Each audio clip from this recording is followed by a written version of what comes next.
Man, looking at you young niggas' comments, man, ain't but one solution for y'all, man. Fill the stadium up. Tell them they gonna give y'all $10,000 a piece to come to a seminar in the stadium.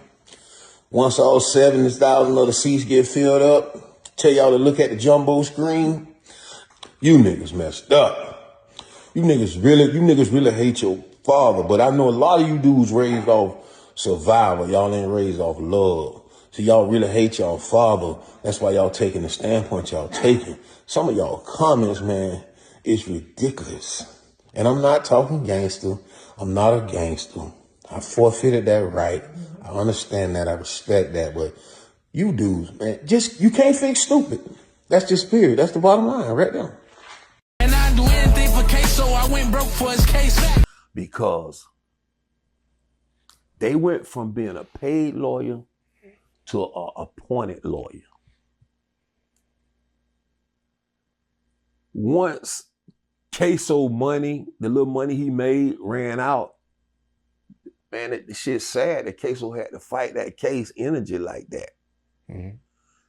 Well, I thought Yungeen Ace took care of his lawyer. Ace lied.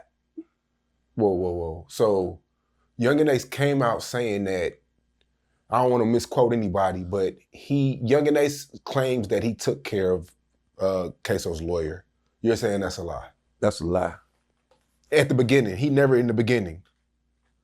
You can't take care of a lawyer in the beginning. What do you mean? You got to take care of a lawyer all the way. I mean, people's money runs out. Yeah, you got to take care of a lawyer all the way. People's money run out, though. They do. The people money do run out.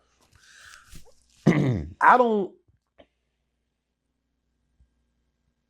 don't think Ace paid Kayso lawyer now dime. When you line up all the receipts, the timelines, and the testimonies that have been floating around, it's hard not to at least ask the question, did Ace use Kayso while he was free and able, and then distance himself once Kayso went inside and could no longer be of use? From the outside looking in, that's exactly how it appears. Not saying it as a fact, but saying it as a reasonable conclusion based on what's being presented. Let's be honest about something first, though. Protection in the streets is real, and needing muscle doesn't automatically make someone wrong. I always looked at Kayso as the muscle anyway. That was his role, and there's no shame in that. Every structure has roles: leaders, shooters, drivers, promoters, protectors. That's how street organizations and crews have functioned since forever. So if Ace leaned on Kayso for protection, that part alone isn't shocking or condemnable. It's actually understandable. Where the issue starts is what happens when the tables turn. Once Kayso went into the system, his usefulness in a street sense dropped to zero. No presence, no protection, no intimidation, no leverage, and that's when loyalty is supposed to show itself the loudest. Because when someone is no longer an asset but a liability, that's when real character comes out. Anybody can stand next to you when things are good. The question is, who stands next to you when everything goes wrong? Now let's address the money part, because that's what really got fans disappointed. Nobody is saying Ace is rich.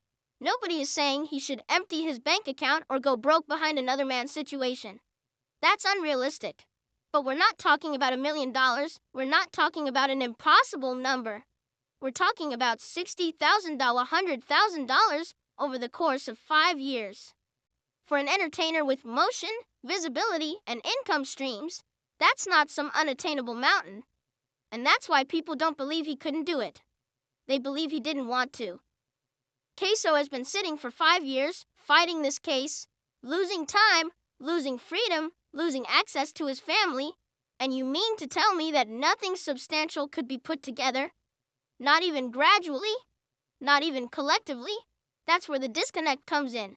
Because when someone risks their life for you, not hypothetically, but literally, loyalty isn't just words, it's action.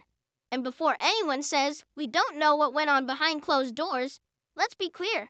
Families don't lie about neglect like this lightly. When multiple people from the same side say the same thing, knowing the backlash it could bring, that tells you something, especially when they have nothing to gain and everything to lose by speaking out. From a fan standpoint, that's what makes this hit harder. Ace is looked at as the boss, the leader, the face. And with that title comes responsibility. Being the boss isn't about image, chains, lyrics, or intimidation. It's about keeping your people fed, protected, and supported, especially when they fall. If you can't do that, then you have to be honest enough to reconsider your position. That doesn't mean stepping down out of weakness. It means stepping aside out of integrity. Because here's the reality that a lot of rappers don't want to admit. When you rap about street activity, you're either talking about something you did in the past or something you're still tied to. Either way, that lifestyle doesn't end when the cameras turn off. It comes with consequences: jail, death, lawyer fees, bail money, funerals, responsibility. You don't get to profit off the image and then abandon the cost. That's where fans feel betrayed. Not because Ace made money, but because the money didn't circle back when it mattered. Now let's talk solution, because this isn't about tearing anyone down.